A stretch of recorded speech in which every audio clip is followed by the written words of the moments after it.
Welcome to the Cannabis Cultivation and Science Podcast. I'm your host, Tad Hussey of Kiss Organics. This is the podcast where we discuss the cutting edge of growing from a science-based perspective and draw on top experts from around the industry to share their wisdom and knowledge. Before we dive into today's episode, I'm thrilled to share some exciting news. We're hosting the Cannabis Cultivation and Science Conference in partnership with Collective Elevation, happening September 5th through 7th, 2025 in beautiful Bozeman, Montana. This 3-day event kicks off with a hands-on workshop from two incredible educators, the Bug Lady Suzanne Wainwright Evans and Dr. Greenhouse. We'll follow that up with an exclusive facility tour at Collective Elevation and then dive into a full lineup of talks from some of the most popular past podcast guests, including Jeremy Plum, Dr. Michael Brownbridge, Les Evans from DRAM, and more. And to top it all off, on the final day, the Montana Living Soil Alliance is hosting a private tasting event included with your conference ticket. This will be a guided sensory experience featuring cannabis donated by Alliance members, a chance to truly taste and explore what premium Montana living soil cultivation is all about. Early bird tickets are on sale now for $200, but space is limited to just 200 attendees. You can grab your ticket at kissorganics.com. Bozeman is absolutely stunning in September and a popular destination, so if you're planning to join us, we recommend booking your travel and accommodations early. We can't wait to connect with you all there. Now let's get into the episode. Today, we're joined by Connor Ockfen, a seasoned cultivator with nearly a decade of experience in the cannabis industry. Connor's background spans both hydroponic and living soil cultivation systems, and he spent the bulk of his career at Collective Elevation, a leader in Montana's regulated cannabis market and host of our upcoming conference. When Collective Elevation scaled operations to meet increased plant demand, Connor transitioned from greenhouse production into a leadership role in the propagation department. There, he manages a focused team responsible for maintaining genetic integrity across a large cultivar library, overseeing mother plant health, clone production, and early vegetative growth. Under his guidance, the team produces approximately 15,000 clones annually, each one dialed in for vigor, uniformity, and optimal rooting success. Connor is also the author of the facility's cloning and veg SOPs, developing protocols that cover everything from hormonal treatment, substrate selection, IPM strategies, and environmental controls to nutrient regimens tailored for each developmental phase. He ensures the propagation program stays fully aligned with Montana's state compliance framework, including track and trace integration and cultivation reporting. If you're into plant science, large-scale propagation, or just want an inside look at how a commercial facility runs the veg side of their operations, this conversation with Connor Ockfen is one you don't want to miss. Now on to the show. Hey, Connor, thanks for coming on the show. Hey, Dad, thanks for having me. So you are the propagation guy at Collective Elevation, and that's a big responsibility. And it's also a really interesting topic that people have a lot of questions about. But let's start off. Give me some numbers for what kind of propagation you guys are doing there. Yeah, so we got about 33 4x4 beds in the mom room, somewhere around 20-something strains, give or take. We've always got new stuff coming in. Do a lot of our own pheno hunts, so I'm always working through trials in the greenhouses with different strains. And then for our zones 3 and 4, our next gen greenhouses, we're running about 800 plants, and then for the other ones, we're running around 420 for both of those. So I'm usually cutting, about 20% more than that on any of those given greenhouses.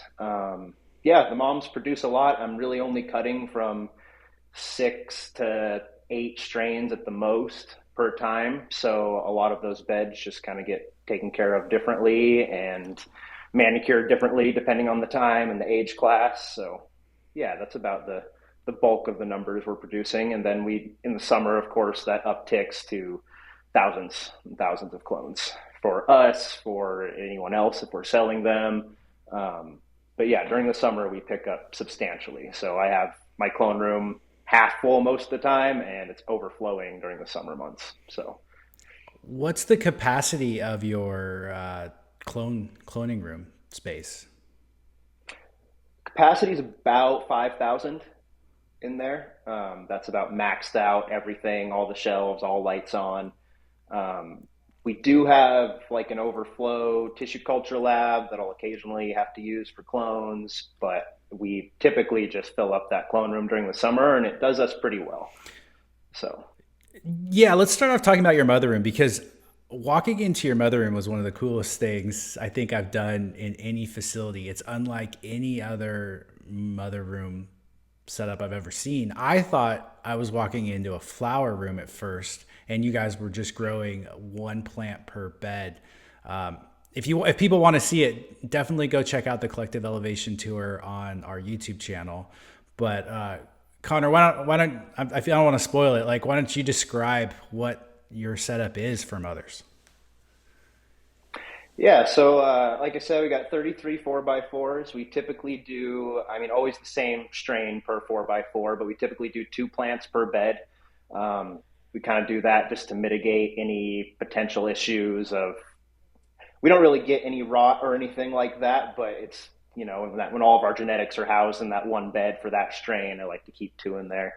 And we have them together, so they turn into like a 4 by 8 typically, and our bigger production strains will run on 4 by 8s. We have trellis on all of those beds with the moms, which, this is the first place I've ever put trellis on moms, but it really is nice to be able to train them the same way you would in a greenhouse or in a flowering room. We spread those out, we pinch tops, we, make sure that canopy is nice and full, and then we pretty much just take the best of the best off the top of those. Everything for now is hand watered. With living soil, it's not too much labor to really do that on a day-to-day basis. So other than that, it's a lot of maintenance. It's a lot of defoliation, a lot of trim up. A lot of times with those beds, it's survival of the fittest. So the branches that make it are the ones that make it, and the ones that don't. And we only really ever keep them on a 4 month timeline. So we're typically, cleaning beds up sort of towards the end of that cycle, trimming them up until they get a little thin, and then we have a new one that's already planted in another bed ready to go for that strain.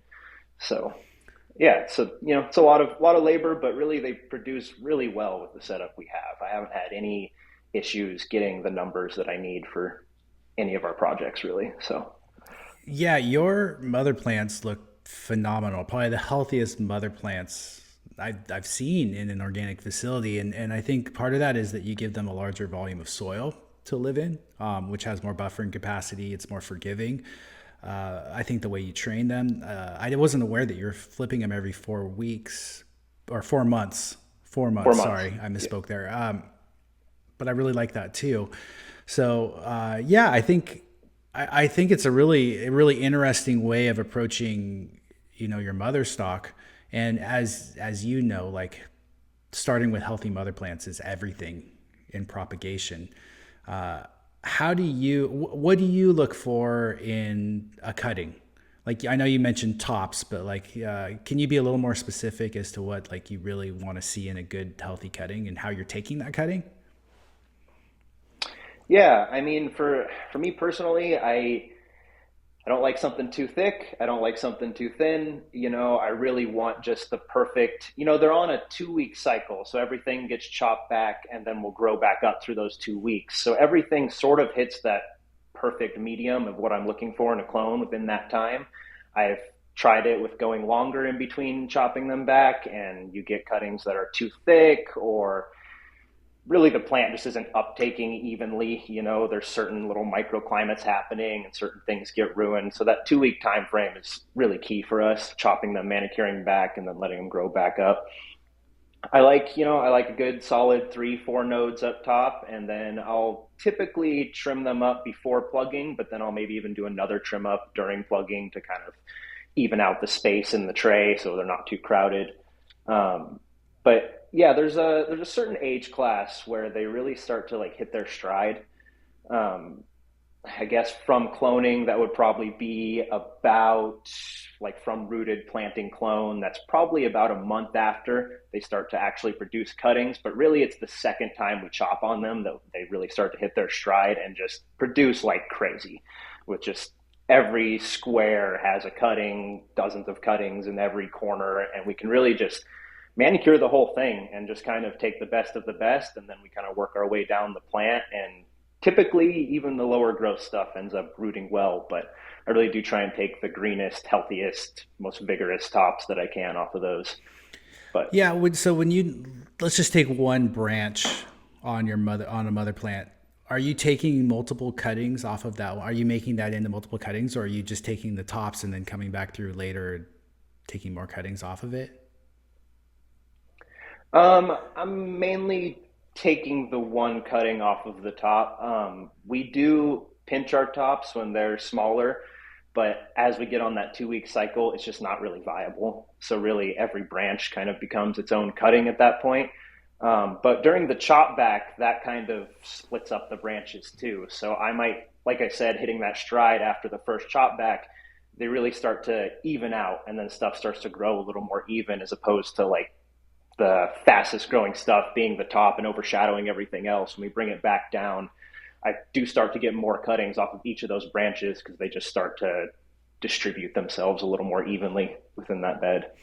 Yeah, a lot of times when I go into a grow facility, the mother plants are like super tall and skinny, or if they've kept them a long time, you see just a lot of branching, and a lot of that branching will be really like thin stemmed, and the plant just looks really funny, and sometimes it has fertility issues, and it's just not a great place to start a room off of, or a propagation process. So I love that you guys start clean and you start with a really, really healthy plant. So that's awesome. So take me through the process then, what you guys do there, because I actually don't know. So you're taking cutting with scissors. Are you taking multiple cuttings at once? I mean, you'd have to. What does this look like? Yeah. So typically our process is, we'll spend 1 day cutting and 1 day plugging. So that usually does get split up into 2 days. I know that's somewhat unconventional, but that's kind of the way I've done it through a lot of different places I've worked over the years. We'll typically chop them up. We'll put a certain amount in a solo cup with some pH water, and then we'll really chop all 1,000 clones in 1 day, just me and my other guy in the department. And then those will sit in the humid clone room overnight. By the morning, they're praying. They go from droopy after initially being cut, and by the morning in that humid environment, they're praying, and they've uptook pretty much all of the water in that cup. And then I get to plugging the next day. But it's a full day of cutting, a full day of plugging, and then usually a full day or two of chopping everything back. So that's essentially the whole process, is like, as far as the department's concerned, the workload and such. Are you just using your irrigation water, or do you have special water? Are you putting anything into the water? So for the initial just sitting in the cup, that's just our pH injected water that we have in the facility. It's the same throughout all the greenhouses as well as the mom room. And then before plugging, I do soak the cubes in, a mycorrhizae and a little mixture of nutrients to kind of give them a little boost through that. And then they get fed throughout the cloning process. But the initial startup is just our pH water, and it really hasn't let me down since. So it seems to work pretty smoothly. And the scissors thing, yes, we use scissors for that. Typically will only use scissors for a couple of rounds before they get retired to chopping scissors. So I try and keep them, the best, the sharpest scissors I can for cutting and plugging as well. Are you swapping scissors between strains, or doing anything like that from an IPM perspective, disinfecting? Yep, they get sanitized between pretty much every cup, and definitely between strains. But pretty much every cup they get sanitized in between. Typically, I don't sanitize doing the same plant, just from a speed perspective. It doesn't make too much sense to me. But in between the strain, every time for sure. In between the plant, they all get sanitized. And then during the plugging process, I'm sanitizing between every tray as well. I usually rotate a couple of scissors throughout the process. That way they can get a proper soak in the sanitizing solution for a good solid 10 to 15 minutes each time before moving on. Okay, so you have your solo cup. I'm picturing it full of cuttings that you took the day before. They've sucked up most of the water. They're looking pretty healthy at this point. Take me through the plugging process. What are you using for plugs? What's it look like? Yeah, so we've tried a bunch of different cubes throughout the years. We used to be in Rockwool, but we've kind of moved on now to something a little more organic, something more that would break down in the bed. So we use a peat moss blend for a cube, and I typically soak them for a few minutes in that nutrient solution, and then pretty much just start plugging the tray. Um, it's real simple after we mix it up and soak them. So then I'm just plugging each one. I usually go through each strain at a time, filling up the racks. As far as specifically what's in the solution, we got a calcium, a nitrogen, a mycorrhizae, and usually some sort of organic component, just to some of that like the kelp that'll help with like dry down stress. Because I do initially push them fairly dry off the bat after the initial plugging. I usually let them dry down quite a bit before they get watered again. So it's nice to have a little bit of built up resistance for those through the initial nutrient soak we do. Can I ask Um, what's in that yeah. calcium and nitrogen, like what that's derived from? It's organic isolate. It's a grower's secret is specifically the brand we've been Okay. using, and then a kelp mixture, and then we cycled through a few different mycorrhizae. We used to, put those in the pots before transplanting, and we've kind of just moved on from that to just do it one time for the initial cube soak for the plugging process, and that seems to honestly help a lot with the vigor of the roots coming off the bat when they start pushing. So Yeah, that yeah. grower secret is I think a soy amino acid isolate. I think is literally what it's called. Yeah, we have it at Kiss. I'm familiar with it. It's a good product. So you're using a really dilute solution of that, and then some of these other things. I'm guessing you're referring to seaweed extract powder and not kelp meal when you say seaweed, or are you actually using kelp meal? It's a liquid kelp. Okay, It's a so liquid probably the kelp. extract. So yeah, All right.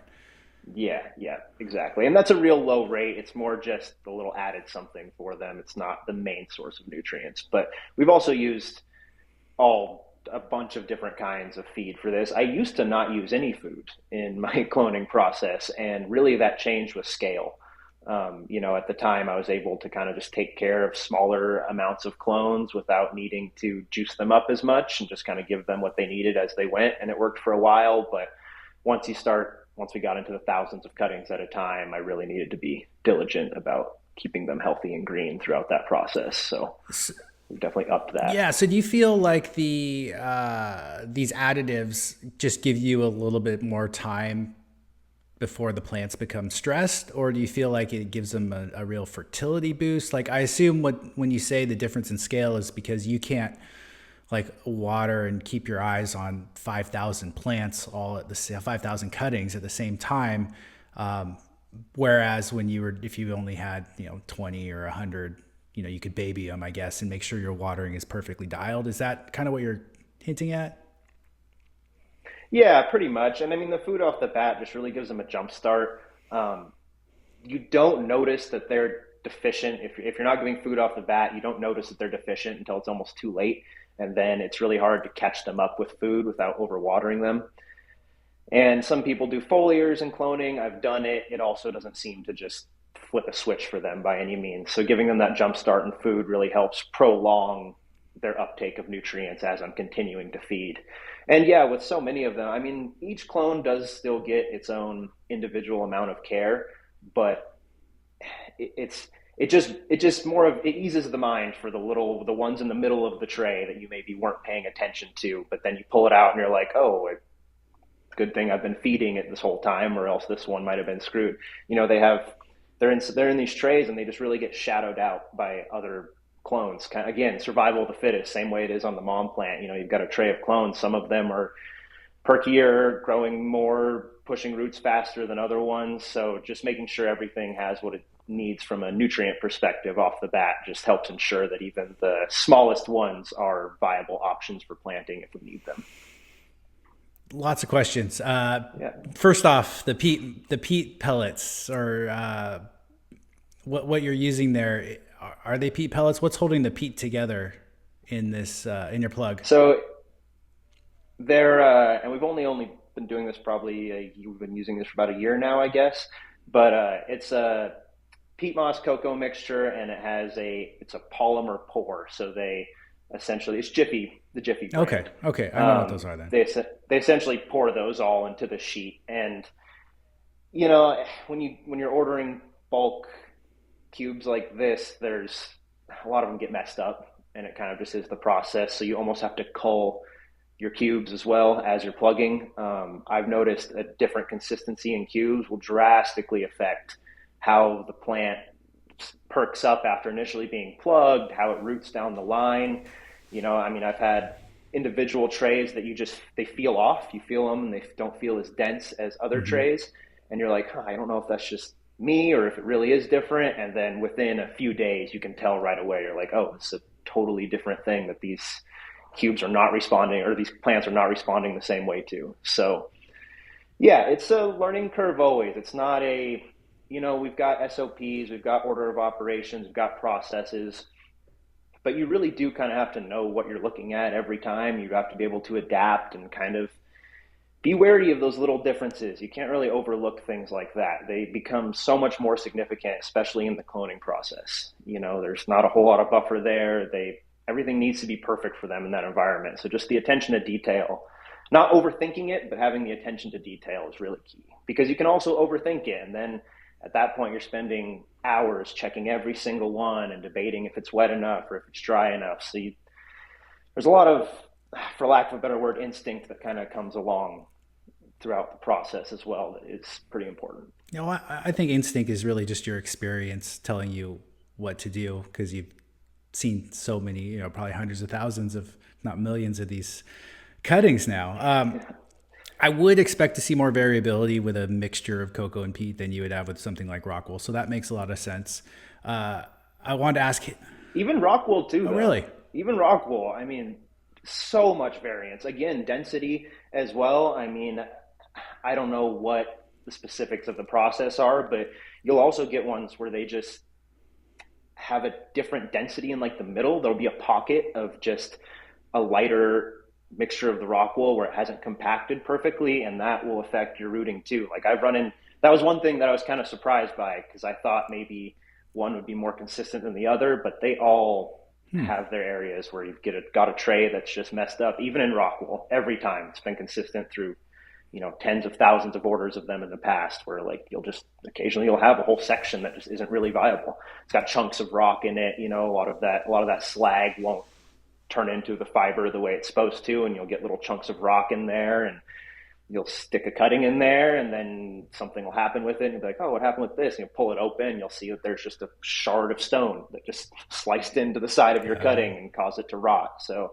there's a lot of variance in the cubes right now. So yeah, and I commend you guys for switching over to cocoa peat. It's a lot more sustainable than Rockwool. Rockwool's one of the worst environmental choices, but it is a very good media for rooting and for growing plants in general. So that's awesome. One question going back that popped in my head, after you take your initial cutting with the scissors, are you recutting them before you plug them? Or are you just going with that? Yes. You are. Okay. So you're creating a new wound and then plugging them. That was one question I thought people might have. Are you scraping back the stem at all to help create more callus, or are you just popping them in off the one cut? Typically, our plants are healthy and soft enough that I don't ever feel the need to scrape it back. I have with, in emergency situations, you've got a purple stem, unhealthy plant, scraping it back does help a little bit with that rooting process, and you've got a woodier stem. But most of our stuff is so lush, for lack of a less cheesy word, but it's healthy enough that I really haven't needed to do that. But there's thin lines with the hormone too. There's definitely such a thing as too much and such a thing as too little. And I've noticed even with the hormone that can be strain specific as well. I mean, there's certain strains, and I don't know if people are gonna call it crazy, but like I also have noticed a difference in the hormone amount necessary depending on the thickness of the cut. I've had too thick of cuttings that I've put too much hormone on, and they just turn into a big knot of callus and don't actually end up rooting. So it's another one of those things that as you're going, you kind of need to decide what kind of cuts you're plugging and what they might need in that aspect as well. So are you using a rooting hormone product then as well? Okay. Yep, I we missed are. that. Okay. What are you guys Yep. using if you don't mind sharing? We use Athena right Okay. now, but I've used so many different options. There was what was that brand? The powder that you guys had for a while that you mix up and it turns into a hormone. Sent us a sample of that Oh, a while we sent back. you a microbial product called from Imeo that's not Yes, that's what it it was. is a cloning powder, but it is not it's not the same mechanism, so it's not the chemical, the I believe it's IBA in the it's what in the Athena product or Clonex or any of those. But Right. yeah. They all work. They all work. They really do. I mean, it does just kind of come down to preference, cost. I mean, I've used Clonex. I've pretty much used them all at this point, and it comes down to other things. The hormone is one of the lesser of the varying things that seems as important. I mean, you can use just about anything and it'll work. And again, I have used no hormone before as well, and that will also work too. So. So tell me a little about the environment these plants are going into. Then, do you use domes with your trays, or do you have the whole room at a certain temperature and humidity? How are you managing that? Yep. So we control the room. Everything in there is, plastic walls. There's no wood or anything. So we run that at 99% humidity right off the bat. We have a steam humidifier in there, which has been a whole other learning curve when, the corrosiveness of calcium build up on metal in these rooms and whatnot. So, we're on well water, so there's a lot of minerals in there. But we use steam humidifier, and that's been a really nice clean change. And yeah, we run it at about 78 degrees, 99% humidity off the bat, and then at around a 7 or 10, depending on, again, like I said, the different consistency of cubes caused them to wilt a little more, so I had to keep it humid longer in there. So again, kind of playing with what the plants need. But around day 7, we'll start to taper that humidity down quite a bit until it ends at about 80%. And then it'll go, when they get planted into the veg room, it's about 75% humidity in that room off the bat. So then that's when we start to really hit our BPD in the veg room. And yeah, they stay pretty happy with that. I've transplanted in dry environments and they don't like that. They don't like going from humid to dry. Yep. So we got away from domes quite a while ago. It just, especially if you have other people working on them, you'll break clones, you'll rip leaves, when you've got that many trays and that many plants, the domes just aren't a good option anymore. Are you cutting the leaves when you take your cuttings, or like the fan leaves? Yep. Yep. We're cutting those square. Um, yeah, we're cutting those square, pretty standard as far as that goes. And then, like I said, getting it down to the top 3 nodes or so, and just trying to keep the tray clean, not so cluttered. There's sometimes you get a really healthy clone. You don't want to cut off the really healthy nodes and the healthy leaves, but you gotta skimp it up, trim it up. It creates better airflow in those trays. And yeah, so real standard, just pulling the top of the leaves, chopping them all even, plugging it after that. So, and we do that typically when we're initially cutting them off of the plant before they go in the solo cup. They get that cut. Yeah, I saw some research a while back that showed that cutting the fan leaves doesn't increase the rooting. The idea being that the plant's putting energy into photosynthesis or trying to grow when really you want to put its energy into the roots. And the research didn't really support that, but it did show that by cutting the leaves down, you're able to fit more into a given tray without all the leaves touching each other, creating little humidity pockets and other issues where pathogens might grow. So there's some advantages there in that regard. Yeah, no, that's exactly right. Yeah, I read a study out of a Canadian university a while back that said pretty much the same thing. So for if I'm taking clones just for a new mom, where I might just have 10 of them in a tray, I typically don't cut the leaves down very much. I usually will leave those full. It is pretty much purely just a space thing and an airflow thing for these. There's 50 clones in one tray. So you really got to make sure you're not getting crazy microclimates, which is unavoidable, but even so, you got to do what you can. So that's pretty much the only reason to cut those leaves down in my experience as well. Are you doing any dips or anything like that with Botanigar, like a Bavaria product, or are you doing any trichoderma or beneficial insect releases or sprays? or is that all after you? We do trichoderma in the soil beds for the moms fairly often. During the summer, we really get upticks in pests. So typically during the summer months, I will be doing Bavaria applications to the mom plants as well if we see any aphids. We get aphids every year, but they're pretty easy for us to get under control. So yeah, we'll do applications like that. As far as in the clone room, typically not. I haven't seen, way back in the day when we had like there would be powdery mildew maybe on a clone or two. Back then we would do IPM, but I haven't had that in several years. So really, we don't do anything in the clone room. We really let them just focus on what they need to. And it's a very clean room. It's sealed in there, completely controlled plastic. I mean, every little corner of the room is sealed with caulk, and it's pretty tight in there. So we don't worry too much about that. And then the mom room in general, we have perfectly stable environment. We're not in a greenhouse, so everything's really consistent back there. We do our weekly IPM on time every week, and it really does. It works. Just consistency is the key with that type of thing.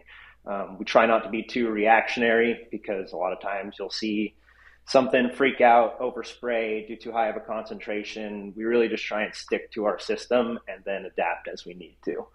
So and from a financial standpoint too, just panicking and overspraying and dumping a bunch of products in there to solve something that maybe wasn't as big of an issue can cause more problems than it's worth. So we stick to the system that hasn't really let us down yet. But as of right now, no IPM in the clone room has been needed. I have done like one Bavaria application just to do it, but it hasn't really been necessary. All right. Well, there's two questions that I have to ask you, or I will get a lot of comments at the end of this podcast. So question number one is, what sort of rooting success are you getting on your clones?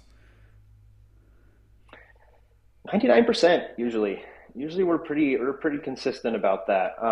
Like I said, we get a lot of new genetics, so that can mess up that number a little bit. But typically with our good strains that we're putting into commercial production regularly, 99% is pretty standard. Typically what I'm culling by taking, I take about 18% extras every round and will need to be planted into the veg room. And the veg room has about 10% extras as well before it goes into the greenhouse. So I just call that our insurance policy. But everything usually roots, and it really just comes down to what looks the best and what's going to take off the most upon planting. Sometimes stuff gets overrooted too. Like there's certain individual clones in there that will get overrooted, and you don't necessarily want to plant that either. They get root bound and they don't just take off the way they should, start to yellow out a little bit. So I really like to try and plant stuff that's got roots that are looking to move into the soil, and that's where we see the most success. So yeah, typically about 99%. We do pretty good nowadays. Didn't used to be that way. It's definitely come a long way since we initially started. It used to be, 6-7 years ago, it was had to really take care of every clone, make sure you had enough for your numbers, and it's just gotten so much better over the years. Well, because you guys are so organized and have such great SOPs in place, I think that's the key. I mean, you just don't see that everywhere, and I think that's a lot of what leads to consistency is what leads to good propagation, I think. Okay, so the other question I have to ask you, and then I want to come back because I had a follow-up, but the other question I have to ask you is, how long does it take you to get roots to where you're taking the plants out of the propagation room and into veg? They're typically ready to plant about day 10, but we pretty much consistently plant on day 12 of that rooting process. I've wanted a somewhat larger cube to plug into to give myself a little more of that cushion. Sometimes harvest might take an extra day or something. I don't want to be right down to the wire and have to panic and get them planted. So we typically plant on day 12, but they're ready by day 10 if we wanted to. So I could go a little early, could go a little late, depending on what everyone else's schedule is. So I kind of give myself a buffer zone to be adaptable to the company schedule. So that way we're not panicking at any point in any department. I don't want people to be stressed about one specific thing, because one specific thing isn't necessarily more important than the other. So we just have to make sure that we're all adaptable and, Yeah, day 12. Day 12 is pretty standard for planting in our bedroom. Nice. So, And then you mentioned that sometimes you'll have a strain that'll be a little finicky. You bring in a new cultivar or whatever, um, and it may root differently. So what's your thought process when you bring in a new cultivar and it doesn't seem to be rooting at the same rate as something else? How do you go about fixing that? well, we typically have a discussion on commercial viability off the bat. Is it something that we really want? And then that's kind of where I'll start to address based off of that. A lot of times we'll get a strain that no one was really that excited about, and then just another, X on its record will be that it didn't root well. And then sometimes we'll end up getting rid of the strain. But typically, I'll figure it out. I guess I don't know what the best description is. A lot of times it does come down to just how you're training it in the bed, how much you're topping it, how the way you're letting the plant grow in the bed, and that will help with a lot of the rooting. Like we have, again, like I said, thicker cuts. There's some strains that just grow really thick, and I try and mitigate that by topping them a bunch so I don't get too thick of stems, which don't typically root great for me.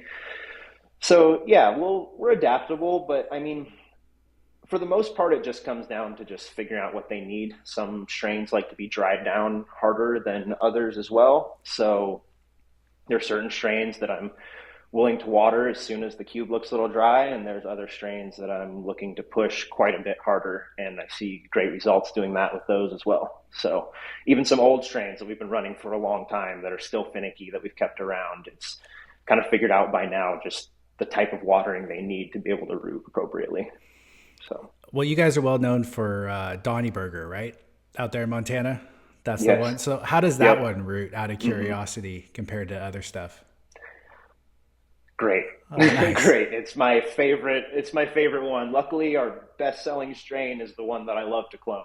So that is one that we produce a lot of. That's generally in a 4x8, and we're usually taking 250 cuttings of that around, usually planting 200 of those. That's a great rooter for us for sure. Most of our big strains are good rooters. We do seem to get lucky with the strains that we're not too excited about being the ones that don't root well.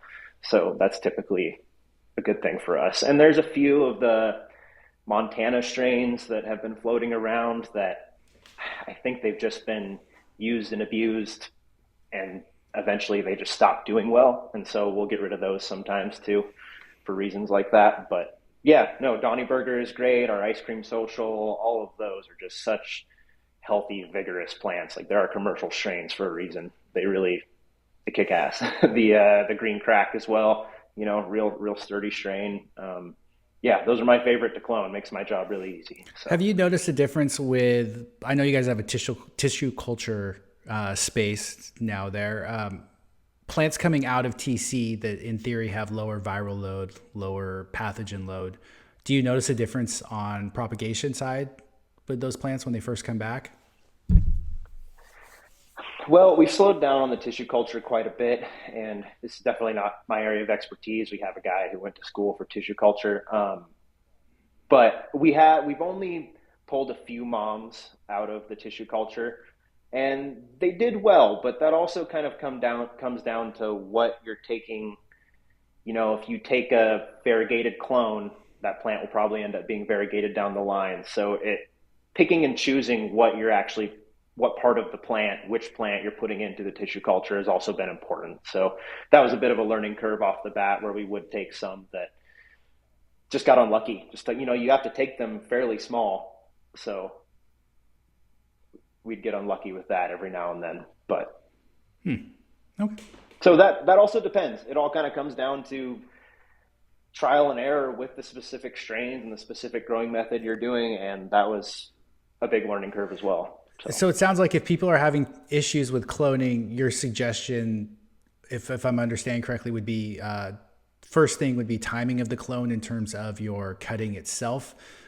Maybe taking it a little earlier or taking it a little later to kind of control for the stem size, and then adjusting your environment in the sense of how you're watering that plant is. And maybe you need to give a little less water, or maybe a little more water sooner. And those things are kind of those are your kind of knobs that you tweak to dial in a cultivar or a strain. Yeah, absolutely. The timing of the moms, I mean, that has been, the individual cloning almost seems small compared to how much learning we've put into just how to grow the moms properly. And yeah, like I said, that, typically after a cutting round, they get a chop back down to 6 to 8 inches worth of canopy Mm. left. And that's what grows in within just 2 weeks. We get full, 300 cuttings off of that strain by the time it's all said and done. So, yeah, really manicuring the plant and getting it at the right time because we've had to push it to that 3 weeks before we cut, and by that time the plants get so big, stuff starts to get unhealthy. It really is just crucial to get them at the right time. And that doesn't necessarily mean take it off of a small, young plant. It just means make sure the plant's happy and filled out and ready to produce cuttings. Because that also is a thing. There is a time when the plant is ready to produce cuttings. And I think that's crucial as well. Yeah. So typically our moms, if I'm taking new moms off of a strain that we're not growing a lot of, that I'm cutting off of a small plant. But if you're looking for commercial viability, that's when the size and the timing really matters. Yeah, because your plants aren't small in your mother room. They're pretty big plants. Yeah, so Mm-hmm. you're going in there 2 weeks prior to when you know you're going to need to take cuttings, and you're kind of cutting everything back, and then you're watching for that new growth over the next 2 weeks, and that's the material you're excited about for propagation. Yep, yeah, we're cutting every 2 weeks. So it's a pretty tight schedule of as soon as all those plants, as soon as the clones are cut off the top of the plant, we chop everything back. And it's just that's usually a couple day process. It's a lot of work to bring those down. I mean, there's so much plant material that you end up pulling off of there. They grow so fast with the size of those moms. They just produce so much. So usually chopping those back pretty aggressively is the first step, and then kind of just we usually do a defoliation about 1 week after that, and they kind of start to fill out, and then we do another defoliation just to make sure that any branch that wants to grow has the opportunity to. It's not getting shaded out by something bigger, because that'll happen too, where you'll get to a certain phase in the plant's life where it looks like it's filling out and producing a lot of cuttings, but then once you start chopping it back, you realize what you're seeing is all you're getting. Mm. Whereas like a healthy mom at the perfect timing, you'll chop back one layer, then you'll chop back another layer, then you'll get another layer, and all of those are good, viable clones. So it's definitely a certain age class where they start to just still produce healthy clones, but not as many. It really comes down to a number thing. We're pretty much always getting healthy clones, but as they get older is when they start to just produce less of them. And I think that's just the branches that are going to make it are the ones that make it, and the ones that don't just at that point in their life. So Very cool. Well, I appreciate you answering all those questions and sharing your propagation process. I know it's something that some people really struggle with in their growing. So hopefully this will be helpful to hear from someone doing it commercially for a living. yeah, I mean, the biggest thing is just take it seriously, take the cloning process seriously. I think a lot of people think that's small potatoes compared to the flowering stage of things. Some people don't really, our success comes from needing the numbers that we needed and having to figure out a way to produce that consistently. I think you can get away with a lot more if you're only cloning 100 clones at a time or something like that. So I think just making sure it gets the care. I mean, I don't think very many people besides really big players have full-time people just catering to moms and veg. It's typically something, I'll water the veg first thing in the morning and then go into the greenhouse and do all the flower work. So for us, just being able to be full time, not be rushed on our process, even taking care of the veg plants, it takes a lot of care. You got to top them at the right time. You want to make sure that they're not overwatered, underwatered. There's a lot of just little specific things that it's advantageous to not be cross contaminated and be able to go in there in the afternoon to double check certain things. And it really just comes down to attention to detail and just caring about them like they're the bread and butter, which they end up being by the end of their life. So it's important to have full-time people in there. And I think people should just put more effort into their mom room. I think a lot of people think of it as an afterthought, and it isn't when you get into big production. So They're the most important plants in your facility because it's where everything starts. Yeah, you put that well. Thank you.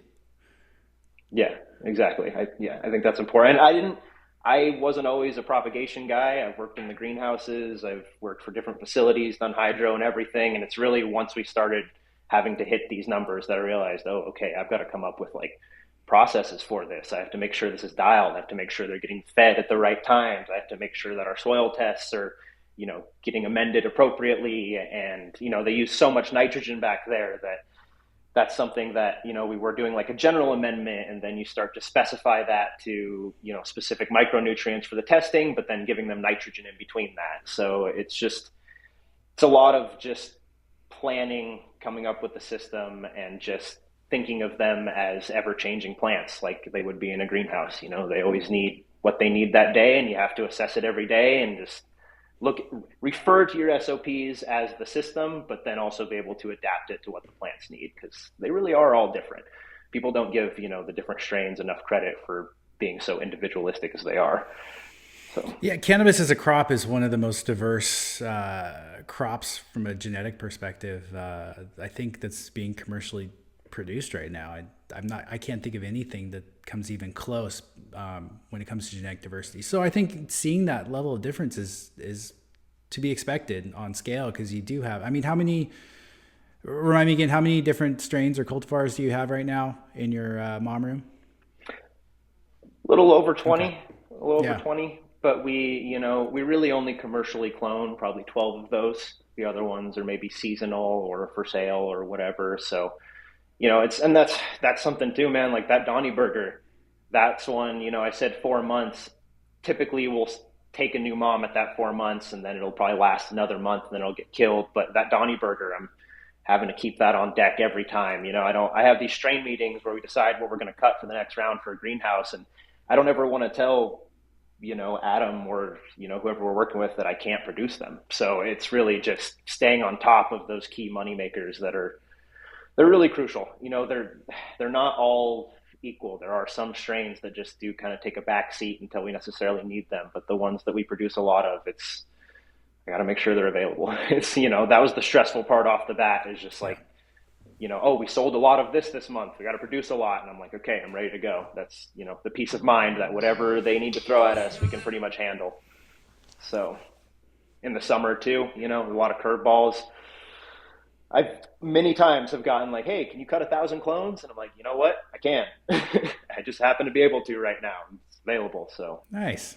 Yeah, I think I think it's worth noting to just keep those as healthy and ready as possible, because, we've saved several other people giving them clones too, because they just took exactly enough that they needed, and then they didn't end up working out, and now they're short, and then you're late on a round, and then it just messes everything up down the line. So just making sure the timing and the numbers are there is super important. Awesome. Well, thanks again, Connor. I really appreciate you coming on the show today. Yeah, I appreciate it. Thank you for having me. I look forward to seeing you out in Montana again sometime soon.